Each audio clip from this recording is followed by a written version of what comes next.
The shirt I'm putting on is Ugandan cotton. I don't put on foreign clothes.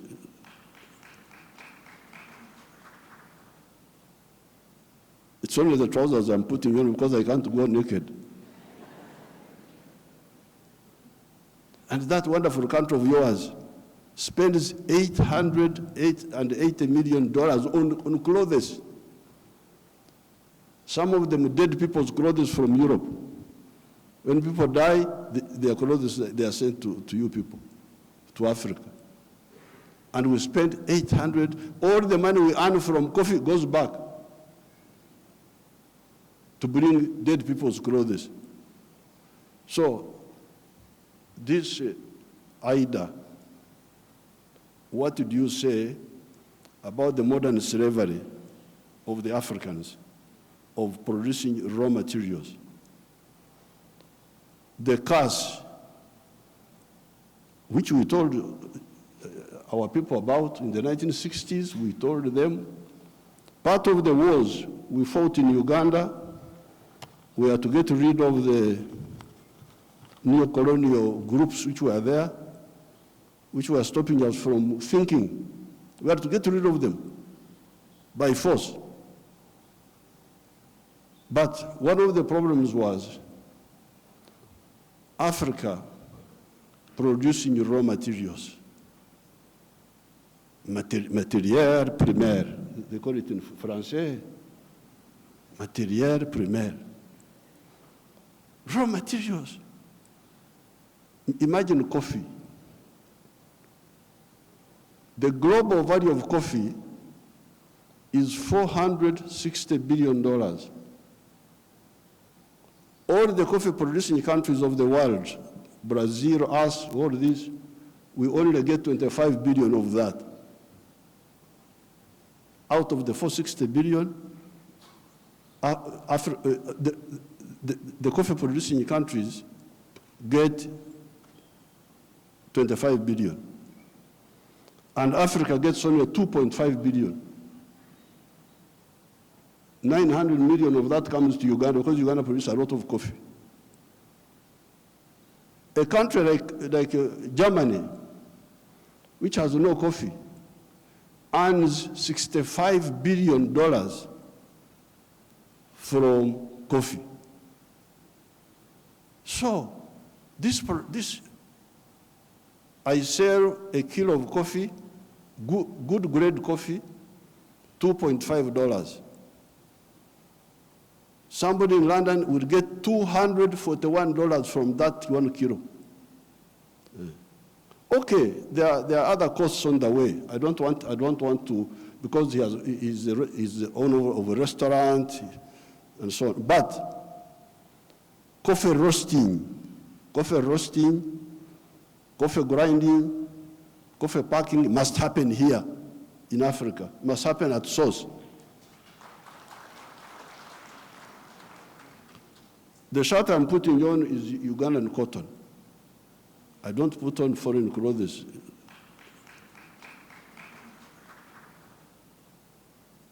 It's only the trousers I'm putting on because I can't go naked. Because they have not solved that problem for me.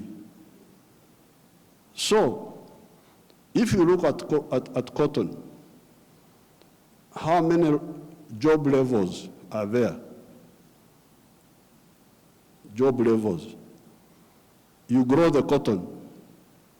Okay, that one we do. Those jobs we do. We gene the cotton. Kutoa mbegu, remove the seeds. That one we do here. And we end there. When you hear all these countries which have got crisis, Burkina Faso, I don't know what, Mali, all of them are cotton growing countries. But how much textiles are they producing? They're importing textiles, I don't know from where. So now, if you end at level 2, gening, removing the seeds, then you take the pamba, you take the cotton, to cleverer people who are clever. Watu wenye akili. Wako huko, Sisi hapo tutajiita vipi?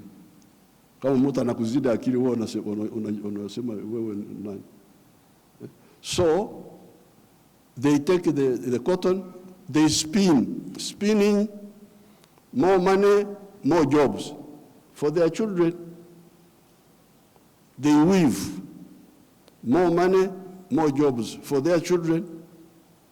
They put the print, more money, more jobs for their children. I looked at the figures. Uganda consumes 276 million meters of textiles each year. And that wonderful country of yours spends $880 million on clothes. Some of them dead people's clothes from Europe. When people die, their clothes, they are sent to you people, to Africa. And we spend 800, all the money we earn from coffee goes back to bring dead people's clothes. But we have got one factory there called Nitil. It produces 25 million liters, million meters. So in order to clothe our people in Uganda without importing, we need about 11 factories like the one of Nitil. And they would employ about 20,000 people. So and we would save $880 million, which we are just giving it to other people. So this Ida, what did you say about the modern slavery of the Africans, of producing raw materials? In one of our documents in Addis Ababa, we had talked of Africa producing what it does not consume and consuming what it does not produce. They had put that as a summary in one of the documents of the African Union. We must get rid of the production of raw. I banned the export of minerals from Uganda and process. I banned them. Piga marufuku. Then the agents were going in the corridors, what Mufanyi, no mineral will come from Uganda if it's not processed. You wait until I go away, you can steal the minerals, but not now. I banned this export of unprocessed minerals in 2012. My young brother, His Excellency Ruto, I forgave him and gave him some little iron ore for, I think, 2 or 3 years, because I've got a lot of iron ore, one of the best in the world. I told him, His Excellency Ruto's man, Muhindi wa hapa Kenya, you come and build the steel factory in Uganda at the iron ore. Oh, I've already built in Mombasa. So I said, okay, because of my young friend, I give you some iron ore for 2 or 3 years. But come and put the factory here. Now you can imagine akili ya watu wenu, my civil servants. An Indian wanted to take that iron ore to India, imagine.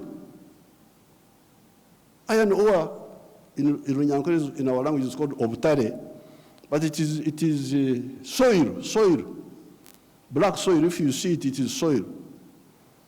To take that to India and do what? Pay your wonderful people $47 per ton. Our iron ore is the purest in the world. It is 70% pure. So you need like 1.5 tons to make a ton of steel. Now, a ton of steel costs $700. Somebody gives you $47 on your wealth, the wealth of your people, and he gets $700 from it. And all the jobs, your children have no jobs. Watoto wa Wahindi wanafanya wamepata kazi. I can't be part of that treachery. So I banned, there will be no export of unprocessed minerals from Uganda. So there's no business. What do you mean there's no business? So when I banned them, they are flocking in now. They have opened 7 gold refineries. 7 gold refineries, they are there. Because I banned. The other day I was opening a tin refinery. You can imagine this tin, and Samia may know where we were, the power station, both sides, the Uganda side and the Tanzanian side. That is all tin.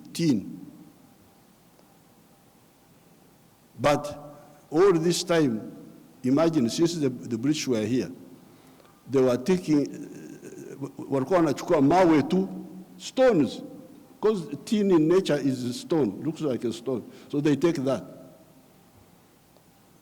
And they give my people $11 per kilo. And they take it to cleverer people. For the cleverer people, they get $32. My people got 11, those people get $32. And all the jobs. So when I was opening the factory, I was asking the refinery, I was asking them, this boy who opened the factory is a Canadian. I was asking them, huyu Mkanada ameleta umeme wake? Has this Canadian brought his own electricity? No. Anatumia umeme wa kwetu. Ameleta maji yake ya factory? No. Anatumia maji yetu. Internet anatumia ya nani? Ya kwetu. So, out of the $32, much of that money will remain in Uganda. Pay for the raw material, pay for the electricity, pay for the water, all that remains in Uganda. So, what does, first of all, my African brothers and sisters say about this hemorrhage of Africa? Hemorrhage. Echikurukuto, we call it in Uganda. This hemorrhage must stop. The crisis you see in these countries is because of stagnation of the last 60 years since independence. The population is increasing, the economies are not increasing. What do you expect? So with these few words, Your Excellencies, what do I say? Merci beaucoup.